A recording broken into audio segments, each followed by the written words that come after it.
Class 12 पहला chapter electrostatics, Hindi में जिसको बोलते हैं स्थिर वैद्युतिकी। स्थिर वैद्युतिकी का तात्पर्य क्या है? सबसे महत्वपूर्ण शब्द आता है कि इलेक्ट्रोस्टैटिक्स है क्या। जब हम 11th में पढ़ते थे, पहले चैप्टर में हमको पढ़ाया गया था nature and natural phenomena is known as physics, और फिजिक्स के उस पार्ट में ये बताया गया था कि ये पूरी की पूरी प्रकृति कुछ निश्चित बलों के अंतर्गत बंधी हुई है, जिनमें गुरुत्वाकर्षण बल, स्थिर वैद्युत बल, विद्युत चुंबकीय बल, प्रबल नाभिकीय बल और दुर्बल नाभिकीय बल, इन बलों पर ये पूरी की पूरी यूनिवर्स की जो संरचना है निश्चित रूप से बनी हुई है। लेकिन इस 12th के पहले चैप्टर में हमको उसी वैद्युत बल पर पहला अध्ययन करना है। तो सबसे पहली बात आती है कि बल लगेगा कैसे। तो न्यूटन ने एक बल की कल्पना की और बताया, बाद में वो सैद्धांतिक रूप में आया कि प्रत्येक पिंड में द्रव्यमान होता है और उस द्रव्यमान के कारण प्रत्येक पिंड में बल पाया जाता है, बल लगता है, जिसको न्यूटन का गुरुत्वाकर्षण बल कहा जाता है। पृथ्वी और वस्तु के बीच न्यूटन का गुरुत्वाकर्षण बल, गुरुत्व बल, इन नामों से उसको जाना गया। उसी प्रकार से विद्युत के क्षेत्र में पहला शब्द आता है स्थिर वैद्युतिकी। तो स्थिर वैद्युतिकी में सबसे पहली चीज आई जिसको नाम दिया वैज्ञानिकों ने आवेश। क्या नाम आया? आवेश। आवेश कहते किसको है? सबसे महत्वपूर्ण बात तो ये है, आवेश में अध्ययन करने की जो पोजीशन आती है, उस आवेश की स्थितियां दो पाई गई। पहला धनात्मक आवेश और दूसरा ऋणात्मक आवेश। यानी विद्युत आवेश के दो घटक हैं। विद्युत आवेश दो रूपों में पाया गया, एक धनात्मक वैद्युत आवेश और दूसरा ऋणात्मक वैद्युत आवेश। आवेश सामान्य सा रूप हम आवेश का देखते हैं, जैसे हम किसी भी बात पर कभी कभी क्रोधित हो जाते हैं, अचानक आवेश आ जाता है, अचानक हमारे अंदर गुस्सा आ जाता है, अचानक तनाव आ जाता है। एक ऐसी परिस्थिति तैयार हो जाती है और दूसरी एक परिस्थिति हमारे साथ ऐसी भी तैयार होती है कि हम अचानक प्रसन्न हो जाते हैं, अचानक खुश हो जाते हैं। और जब हम अचानक खुश हो जाते हैं तो अचानक खुश होने की परिस्थिति और अचानक क्रोधित होने की परिस्थिति, इन दोनों परिस्थितियों में आवेश के दोनों घटक हमारे सामने आते हैं, धनात्मक आवेश और ऋणात्मक आवेश। लेकिन आवेश के दोनों घटकों की स्थिति जानने में जब वैज्ञानिकों ने अध्ययन किया और वैज्ञानिकों ने देखा, तो वैज्ञानिकों ने ये पाया कि आखिर आवेश आता कैसे है। तो सबसे पहला शब्द प्रयोग किया गया परमाणु। और परमाणु का अध्ययन करते समय हमने परमाणु के 3 घटकों को पढ़ा, और उन 3 घटकों में पहला घटक हमारा आया प्रोटॉन, दूसरा इलेक्ट्रॉन और तीसरा घटक आया न्यूट्रॉन। सामान्य रूप से हम लोग पढ़ चुके हैं इस चीज को कि परमाणु 3 चीजों से बना हुआ है, प्रोटॉन से, इलेक्ट्रॉन से और न्यूट्रॉन से। इसमें बहुत सारा वैज्ञानिकों ने अध्ययन किया और अध्ययन करने पर उन्होंने ऑलरेडी बताया कि प्रोटॉन धनात्मक आवेश से होता है, इलेक्ट्रॉन ऋणावेशित होता है और न्यूट्रॉन उदासीन होता है। इस पूरी पृथ्वी का निर्माण या इस पूरे ब्रह्मांड का निर्माण इन तीनों से बना हुआ माना गया। इलेक्ट्रॉन, प्रोटॉन, न्यूट्रॉन अगर इन तीनों घटकों में चले तो तीनों घटकों की पोजीशन ये बनेगी कि प्रोटॉन धनावेशित है, यानी आवेश भी 3 प्रकार का है। 3 प्रकार की स्थितियां तैयार होती हैं, धनावेश, ऋणावेश और न्यूट्रॉन यानी उदासीन 3 घटक पाए गए। अगर मैं धार्मिक गतिविधियों की ओर चलूं तो धार्मिक गतिविधियों की ओर चलने में ये परिस्थिति बनती है कि धार्मिक गतिविधियों में अगर हम देखें तो पूरी सृष्टि की संरचना 3 प्रकार के घटकों से बनी हुई है। पहला, अगर हम धनावेश को महिला मान लें या औरत मान लें, ऋणावेश को पुरुष की कल्पना दे दें, तो निश्चित रूप से उदासीन जो स्थिति बनेगी उस उदासीन को हम छक्का कह सकते हैं। छक्का अर्थात आप जानते हैं जो उदासीन है, तो आदमी, औरत और छक्का। उसी प्रकार से धनावेश, ऋणावेश और उदासीन, आदमी, औरत और छक्का की अगर हम तुलना करना चालू करें तो औरत को हम प्रोटॉन मान सकते हैं क्योंकि धनावेशित है और नाभिक के अंदर है, तो औरत को सामान्य रूप से हम नाभिक के अंदर अर्थात घर के अंदर मान करके चलते हैं। और दूसरा स्टेप जो आता है पुरुष को हम निश्चित रूप से इलेक्ट्रॉन की कल्पना दे सकते हैं जो ऋणावेशित होता है, और छक्का अर्थात न्यूट्रॉन की स्थिति तैयार हो सकती है। ये 3 स्थितियां बन सकती हैं। अगर हम अपने हिंदू धर्म की ओर चलें तो हिंदू धार्मिक व्यवस्था पर भी अगर हम नजर डालें तो धार्मिक स्थिति पर अगर हम नजर डालते हैं तो हम प्रोटॉन को ब्रह्मा कह सकते हैं जो कि सृष्टि का निर्माण करता है और सृष्टि के निर्माण में सहायक है, पालन करता है। और दूसरा इलेक्ट्रॉन को हम विष्णु के रूप में सपोज कर सकते हैं, और तीसरा जो न्यूट्रॉन है उसको हम शंकर के रूप में सपोज कर सकते हैं, शंभु के रूप में सपोज कर सकते हैं। देखिए, आप सभी के सभी विद्यार्थी, सभी के सभी लोग इस चीज को बहुत अच्छी तरह से जानते हैं कि इस पूरी की पूरी सृष्टि या पूरी की पूरी व्यवस्था को बनाने में ये घटक बहुत महत्वपूर्ण है। अगर हम मैथोलॉजी को लेकर के चले, हिंदू धर्म को लेकर के चले, तो हमें ऑलरेडी बताया गया कि प्रोटॉन जो नाभिक के अंदर धनावेश से युक्त है। जैसे आपको मैंने बताया कि औरत धनावेशित है, नाभिक के अंदर है, प्रोटॉन धनावेशित है, नाभिक के अंदर है, कहीं कुछ जाना नहीं है। उसी प्रकार से ब्रह्मा की पोजीशन आ गई। और दूसरा, इलेक्ट्रॉन एक निश्चित कक्षा में, एक निश्चित ऊर्जा स्तर की कक्षा में चक्कर काटता रहता है। तीसरा न्यूट्रॉन है जो प्रोटॉन में अपना सहयोगी बना हुआ है, और न्यूट्रॉन प्रोटॉन के साथ, प्रोटॉन न्यूट्रॉन के साथ बना हुआ है। आप सबको पता है कि नाभिकीय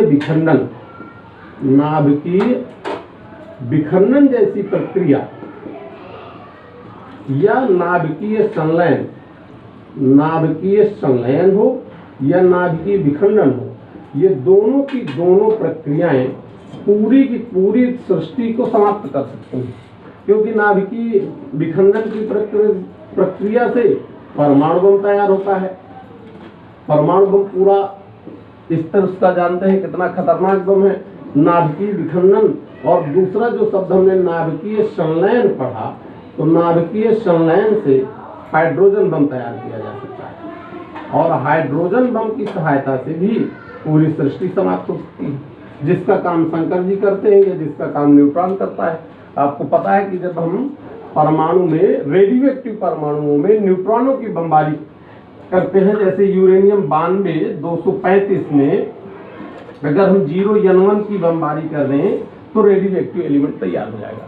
और रेडियोएक्टिव एलिमेंट के तैयार होने पर कैसी परिस्थिति तैयार होगी कि Ba56 और Kr36 plus 30N1 plus energy, ये तैयार हो जाएगी। इतनी ऊर्जा तैयार हो जाती है कि अगर हम उसको विनाशकारी कार्यों में प्रयोग करें तो विनाशकारी कार्य हो जाएगा, और या हम उसको अपने समाज के निर्माण में या समाज की सृष्टि की व्यवस्था के निर्माण में उपयोग करें तो वो पूरी व्यवस्था तैयार हो जाएगी। यानी सबसे जो मेन बात है आवेश की, तो आवेश यहाँ पर 2 घटकों में ही दिखाई दिया, एक प्रोटॉन में, एक इलेक्ट्रॉन में।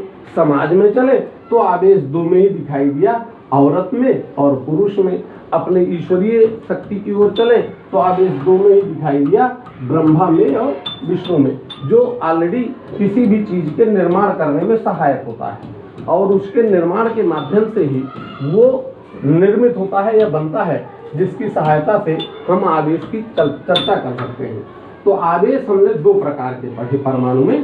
पहला आवेश हमारा आया धनावेश और दूसरा आवेश आया ऋण आवेश। विद्युत आवेश दो प्रकार के हुए, धनात्मक आवेश और ऋणात्मक आवेश। लेकिन अब पहला प्रश्न ये तैयार हुआ कि आखिर कोई चीज धनात्मक कैसे हो सकती है या कोई चीज ऋणात्मक कैसे हो सकती है। तो धन आवेश होने के लिए या ऋण आवेश होने के लिए जरूरी क्या है या आवश्यकता पड़ती किसकी है और किसके कारण कोई भी चीज धनावेशित होती है या ऋणावेशित होती है। तो बहुत साधारण सी चीज है कि जब परमाणु में, क्योंकि परमाणु आपने पढ़ा हुआ है, केमिस्ट्री में आपको पढ़ाया गया होगा, फिजिक्स में मैं भी आपको बता देता हूँ कि परमाणु वास्तविक रूप से वैद्युत उदासीन होता है। वैद्युत उदासीन है। वैद्युत उदासीन होने का मतलब न ये धनावेशित है और न ऋण आवेशित है। लेकिन परमाणु में पाया क्या जाता है, तो साहब परमाणु के अंदर एक नाभिक हुआ और उस नाभिक के चारों ओर निश्चित ऊर्जा स्तर की कक्षाएं पाई जाती हैं जिनमें इलेक्ट्रॉन चक्कर काटते हैं। अगर किसी भी परमाणु से इलेक्ट्रॉन बाहर निकल रहा है, परमाणु की कक्षा को छोड़कर के इलेक्ट्रॉन बाहर आ गया, तो जब किसी भी पदार्थ से इलेक्ट्रॉन बाहर आ जाएगा तो वो पदार्थ धनावेशित हो जाएगा, धनावेश आ जाएगा। जैसे अगर हम सोडियम लें तो सोडियम परमाणु वैद्युत रूप से उदासीन है और वैद्युत रूप से उदासीन होने में परमाणु क्रमांक 11 है, परमाणु भाग 23 है। अगर हमने इससे एक इलेक्ट्रॉन उत्सर्जित कर दिया तो इलेक्ट्रॉन के उत्सर्जन में हुआ क्या, यानी एक धनायन तैयार हो गया और इसमें जो इलेक्ट्रॉनों की संख्या बची वो केवल 10 और एक इलेक्ट्रॉन इसका बाहर की ओर निकल गया। ये पोजीशन तैयार हुई। अर्थात इलेक्ट्रॉन का जब किसी भी परमाणु से बाहर निकलना होता है, अर्थात इलेक्ट्रॉन बाहर अगर निकला तो पदार्थ धनावेशित हो जाएगा। था वैद्युत उदासीन सोडियम पहले, लेकिन चूंकि इलेक्ट्रॉन बाहर निकल गया तो इलेक्ट्रॉन के बाहर निकल जाने से इलेक्ट्रॉन की कमी हो गई, उस परमाणु में इलेक्ट्रॉन की कमी हो गई। तो धनावेशित होने का तात्पर्य हुआ, धनावेश होने का तात्पर्य क्या हुआ, इलेक्ट्रॉन की कमी। अर्थात किसी भी पदार्थ में अगर इलेक्ट्रॉन की कमी हो रही है, क्या हो रही है, इलेक्ट्रॉन की कमी अगर हो रही है, इसका मतलब वो पदार्थ धनावेशित हो।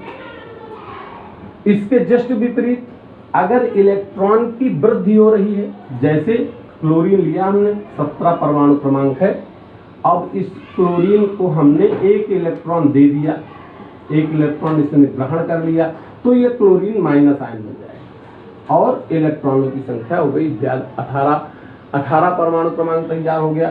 तो क्या स्थिति आ गई कि पदार्थ ऋण आवेशित हो गया। क्या हो गया, ऋण आवेश।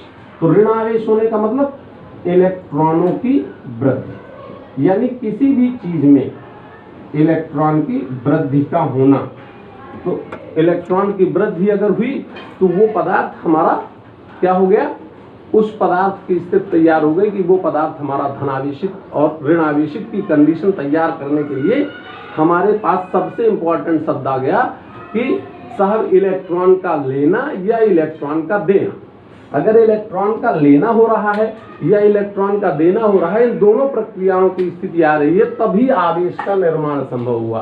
तो कोई भी पदार्थ धनावेशित कब हुआ, तो कोई भी पदार्थ धनावेशित तब होता है जब उसमें इलेक्ट्रॉन की कमी होती है।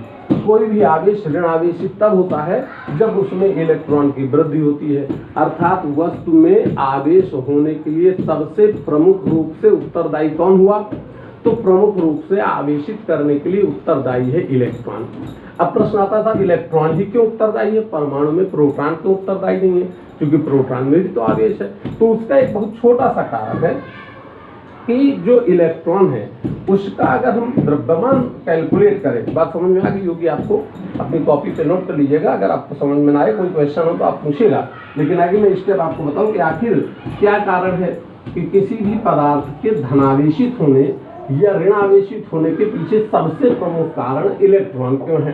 तो देखिए, परमाणु में पाए जाने में जो तीनों घटक हैं, चाहे वो प्रोटॉन हो, चाहे वो इलेक्ट्रॉन हो, चाहे न्यूट्रॉन हो, इन तीनों में जो सबसे कम द्रव्यमान पाया जाता है वो 9.1 × 10⁻31 किलोग्राम है। अर्थात इसको परमाणु से बाहर निकालना प्रोटॉन के सापेक्ष सरल है। जिससे बहुत सरलता से इलेक्ट्रॉन को बाहर निकाला जा सकता है, या सरलता से कम ऊर्जा देकर के इलेक्ट्रॉन को परमाणु के अंदर डाला जा सकता है। दोनों पोजीशन तैयार हो सकती है इलेक्ट्रॉन के कारण, क्योंकि इलेक्ट्रॉन का द्रव्यमान कम है। हालांकि अगर हम आवेश की बात करें तो आवेश इसमें 1.6 गुणे 10 के घाते ऋण 19 कूलाम होता है, कूलाम। और प्रोटॉन में अगर चले तो प्रोटॉन में प्लस का 1.6 गुणे 10 के घाते 19 कूलाम है। लेकिन जो द्रव्यमान है प्रोटॉन का वो इलेक्ट्रॉन के द्रव्यमान के सापेक्ष बहुत कम है। बहुत कम कितना? क्योंकि ये 10 के घाते -27 किलोग्राम की कंडीशन में होता है। 6.67 गुणे 10 के घाते -27 किलोग्राम, यानी कितना? लगभग 10 की घाते 4 गुना ज्यादा है। इसलिए इलेक्ट्रॉन 10 की घाते 4 गुना हल्का है, प्रोटॉन 10 की घाते 4 गुना भारी है। इसलिए किसी भी परमाणु से इलेक्ट्रॉन का उत्सर्जन सरलता से किया जा सकता है विद रिस्पेक्ट टू प्रोटॉन। यानी विद्युत का अध्ययन करना है तो अब आवेश में हम विद्युत, स्थिर विद्युतिकी कहते किसको हैं? तो विद्युतिकी के 2 भाग हैं। पहला स्थिर वैद्युतिकी, बहुत ध्यान देने का विषय है। स्थिर वैद्युतिकी करता क्या है? तो जब आवेश स्थिर अवस्था पर हो उस समय हम उस आवेश की गणना या उस आवेश का अध्ययन या उस आवेश की प्रकृति का पता लगाते हैं और उस आवेश के बारे में अध्ययन करते हैं।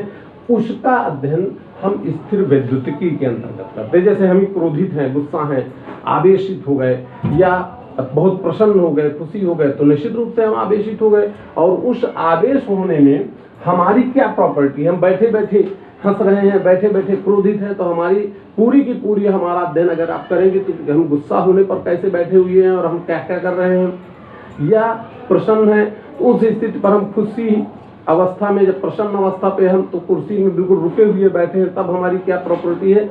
तो इस पर जब वैज्ञानिकों ने अध्ययन किया तो उन्होंने 2 चीजें बताई।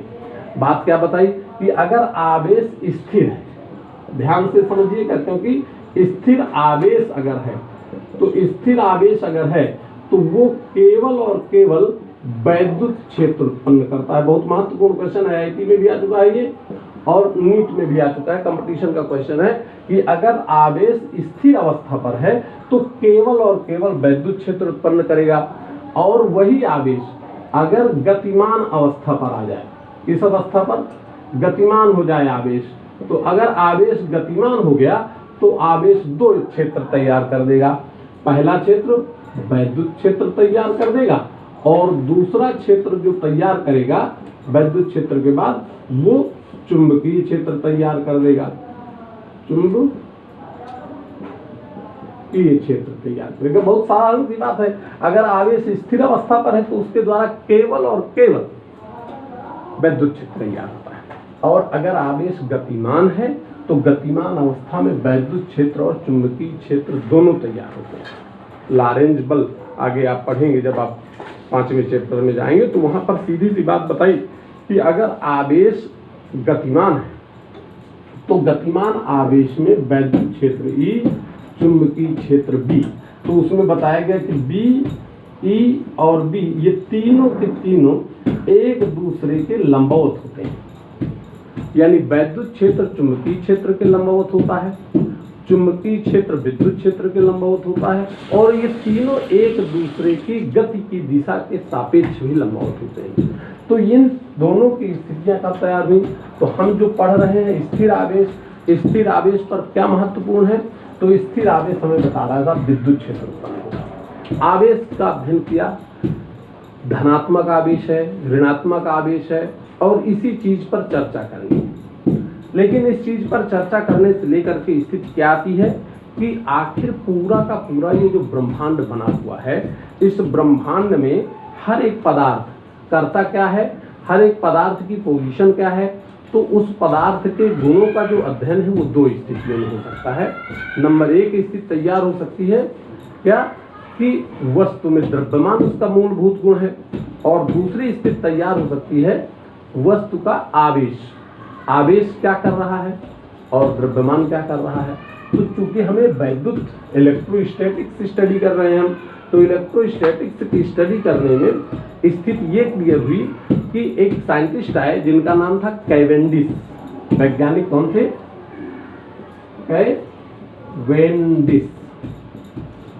कैवेंडिश नामक साइंटिस्ट थे, ब्रिटिश साइंटिस्ट थे। इन्होंने इसका अध्ययन किया और उन्होंने बताया, बहुत प्रमुख बात बताई, बहुत विचार करने का विषय बताया उन्होंने कि परमाणु से लेकर के जितनी जीवित कोशिकाएं हैं, परमाणु भी और जीवित कोशिकाएं भी, तो परमाणु और जीवित कोशिकाएं दोनों के दोनों अगर हम चलें तो परमाणु और दूसरा शब्द मैंने अभी बताया आपको जीवित कोशिकाओं तक, ये सभी के सभी जितने भी पदार्थ अर्थात दुनिया में पाए जाते हैं, इन सभी पदार्थों की स्थिति क्या आई कि परमाणु से और जीवित कोशिकाओं तक के जितने भी पदार्थ इस दुनिया में हैं, उन सभी के भौतिक और रासायनिक गुण, कौन कौन से? 2 ही गुण पाए जाते हैं, देखिए, फिजिकल एंड केमिकल प्रॉपर्टी।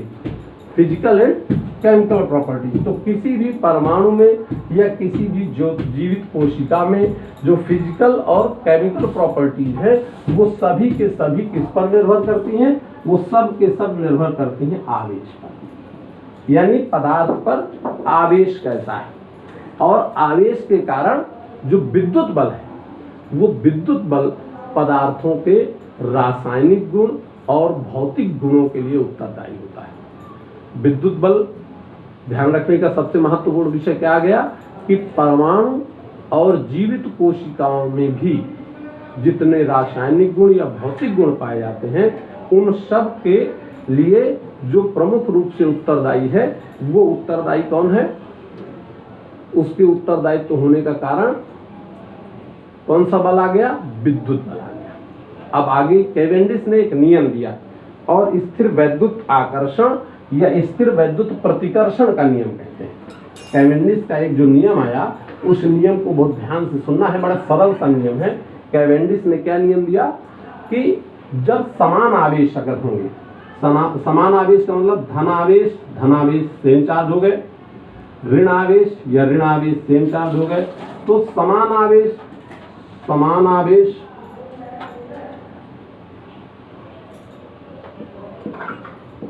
और दूसरा शब्द आता है धन या ऋण अर्थात विपरीत आवेश।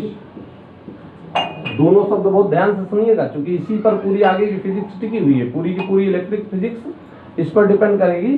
तो विपरीत आवेश कैवेंडिश साहब ने बताया, जिसको कैवेंडिश साहब का आकर्षण या प्रतिकर्षण का नियम कहते हैं। कैवेंडिश साहब का स्थिर वैद्युत आकर्षण या प्रतिकर्षण का नियम क्या बना?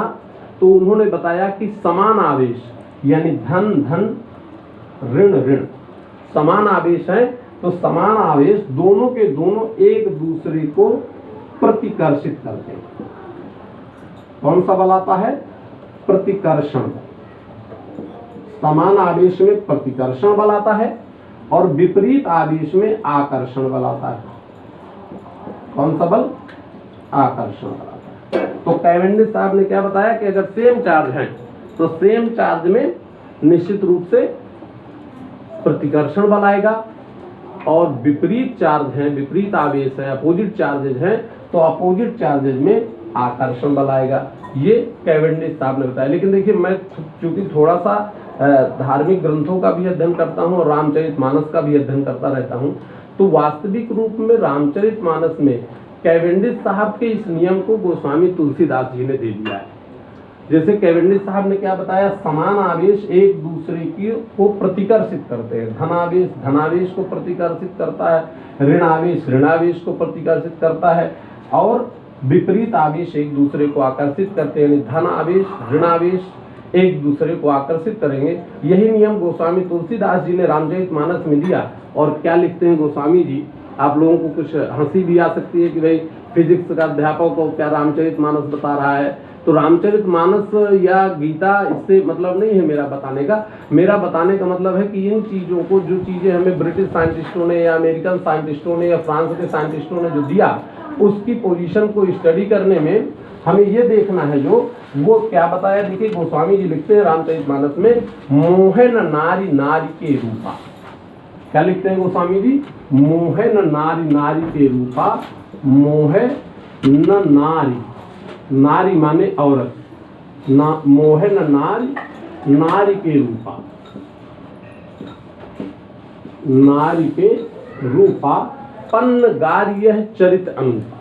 गोस्वामी जी ने क्या बता दिया कि नारी नारी को देख करके कभी मोहित नहीं हो सकती। नारी अर्थात सेम चांद, औरत औरत को देख के कभी मोहित नहीं हो सकती। औरत और औरत कभी एक दूसरे को देख करके आकर्षित नहीं होती, मोहित नहीं होती। यानी सेम चार्ज कभी भी एक दूसरे को देख करके आकर्षित नहीं होता। बहुत साधारण सी चीज थी जिसको गोस्वामी जी ने रामचरितमानस में लिख दिया। हमने उधर अपनी नजर नहीं डाली, लेकिन उन्होंने फिजिक्स का ये तथ्य बताया कि मोहे न नारी, नारी के रूप अर्थात सेम चार्ज, चाहे हम औरत को धनावेश माने तो धनावेश एक दूसरे को क्या करते हैं, प्रतिकर्षित करते हैं। लेकिन आगे एक लाइन और लिखते हैं गोस्वामी जी, क्या लिखते हैं कि रंग भूमि जब सिय पगुधारी तो देख रूप मोहे नर नारी। सीता जी जब रंग भूमि में आई, धनुष यज्ञशाला में आई, तो उनको देख करके नर मोहित होना स्वाभाविक सी बात थी। क्योंकि कैवेंडिश साहब ने बताया कि विपरीत आवेश एक दूसरे को आकर्षित करते हैं। जैसे सामान्य सी स्थिति होती है, एक नारी को देख करके पुरुष आकर्षित होता है, या पुरुष को देख करके नारी आकर्षित होती है। लेकिन नारी को देख करके नारी आकर्षित होती है कि नहीं होती है, अगर इस पर ध्यान दें तो नारी नारी को देख के आकर्षित नहीं होती। लेकिन एक और परिस्थिति तैयार होती है कि अगर बहुत पावरफुल नारी है तो दूसरी साधारण नारियां उसकी ओर आकर्षित हो जाती हैं।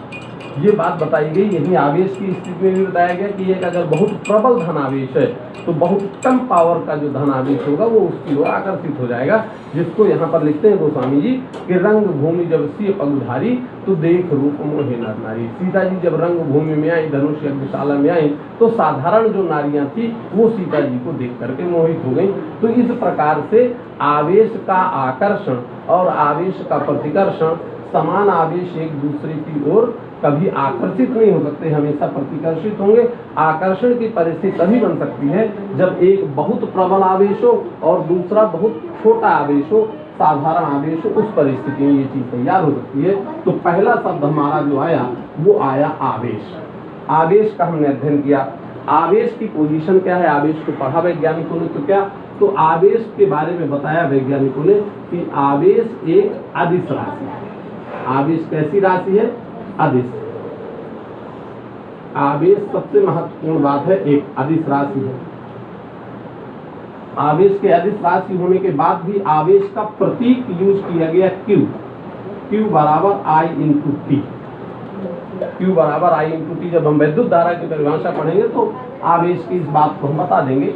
Q बराबर I इंटू टी। अगर हम इसकी बीमा निकालें तो I की बीमा एम्पियर और T की बीमा, समय की बीमा T, तो यानी आवेश की बीमा हो गई A इंटू टी।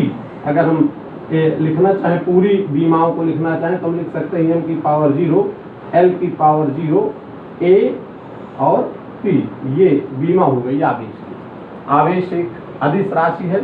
और आवेश के मात्रकों की क्या पोजीशन आई, तो आवेश का जो मात्रक है वो मात्रक दो प्रकार के होते हैं। कौन कौन से मात्रक है, तो सीजीएस पद्धति, दो पद्धतियां हैं चूंकि मात्रकों की। तो सीजीएस पद्धति जो है, तो सीजीएस पद्धति में मात्रक है स्टैट कूलाम। क्या मात्रक बताया मैंने आपको, स्टैट कूलाम। और यमकीय पद्धति या एसआई पद्धति में जो मात्रक है वो कूलाम कहलाता है। क्या कहलाता है, कूलाम। जैसा मैंने आपको कल बताया था कि हर चीज का संरक्षण होता है। क्या होता है, संरक्षण। संरक्षण का तात्पर्य क्या हुआ, जो चीज कभी नष्ट नहीं होती उसी को हम संरक्षित कह देते हैं कि ये संरक्षण है। उसी प्रकार से आवेश का भी संरक्षण होता है। क्या होता है, संरक्षण। और संरक्षण के बारे में भी वही चर्चाई जो मैंने आपको कल बताया था। धार्मिक परिस्थितियों में और विभिन्न परिस्थितियों में अगर आप अध्ययन करें तो सबसे महत्वपूर्ण बात है, जैसे द्रव्यमान संरक्षण का नियम वैज्ञानिकों ने दिया। द्रव्यमान संरक्षण का नियम क्या था, द्रव्यमान को ना तो नष्ट किया जा सकता, ना उत्पन्न किया जा सकता। द्रव्यमान को एक रूप से दूसरे रूप में परिणत किया जा सकता है, यानी परिवर्तित किया जा सकता है। ऊर्जा संरक्षण में ऊर्जा को ना तो नष्ट किया जा सकता, ना उत्पन्न किया जा सकता। ऊर्जा को एक रूप से दूसरे रूप में बदला जा सकता है। उसी प्रकार से आवेश की परिस्थिति है कि आवेश को ना तो नष्ट किया जा सकता, ना उत्पन्न किया जा सकता। बस आवेश का परिवर्तन एक दूसरे से होता रहता है। जैसे उन्होंने भगवान कृष्ण ने हमें गीता में आत्मा के संरक्षण का नियम बता दिया कि आत्मा को न नष्ट किया जा सकता, न उत्पन्न किया जा सकता। आत्मा केवल एक शरीर को छोड़ करके दूसरे शरीर में चली जाती है। यानी हम आवेश की ऐसी परिस्थिति को पढ़ने की बारे में इस चैप्टर में विचार कर रहे थे कि आखिर आवेश करता क्या है, आवेश आता कैसे है, तो आवेश का संरक्षण कैसे हुआ, और उन सभी परिस्थितियों में दो तीन चीजें हमारे सामने प्रकट हुई। इलेक्ट्रॉनों की कमी से, इलेक्ट्रॉन की कमी से क्या आया हमारे पास, याद करिए आप। तो इलेक्ट्रॉन की अगर कमी हुई पदार्थ में, तो इलेक्ट्रॉन की कमी होने का मतलब कि धनावेश आ गया, और इलेक्ट्रॉन की वृद्धि हुई अगर, तो इलेक्ट्रॉन की वृद्धि होने पर सामान्य सी स्थिति आ गई, ऋणावेश आ गया। और इसी आधार पर हमारे पास दो आवेश आए, पहला धनावेश और दूसरा ऋणावेश। और इन दोनों आवेशों में कैवेंडिश साहब का जो नियम था आकर्षण या प्रतिकर्षण का, कि आवेश अगर समान है तो आकर्षण नहीं हो सकता कभी भी, और अगर आवेश विपरीत है तो प्रतिकर्षण नहीं हो सकता कभी भी। यानी बहुत साधारण सा नियम बताया उन्होंने कि समान आवेश एक दूसरे को हमेशा प्रतिकर्षित करते हैं, विपरीत आवेश हमेशा एक दूसरे को आकर्षित करते हैं। और यही नियम मैंने आपको गोस्वामी जी के रामचरितमानस में बताया कि गोस्वामी जी ने लिख दिया कि मोहे न नारी नारी के रूपा, पन्न गार्य चरित अनूपा। नारी नारी को देख करके कभी मोहित नहीं हो सकती, अर्थात समान चार्ज कभी भी एक दूसरे की ओर आकर्षित नहीं। हम अपने जीवनचर्या में भी देख सकते हैं कि समान चीज हमें कभी भी आकर्षित नहीं करती, विपरीत चीजें हमें जरूर आकर्षित करती हैं। इसी के साथ पहला स्टेप जो इस चैप्टर का था विद्युत का, स्थिर विद्युत्की का वैद्युत आवेश, मैंने समाप्त किया। अगले वीडियो में मैं आपको कूलाम्ब के नियम के बारे में बताऊंगा, कूलाम्ब का नियम क्या कहता है। जय।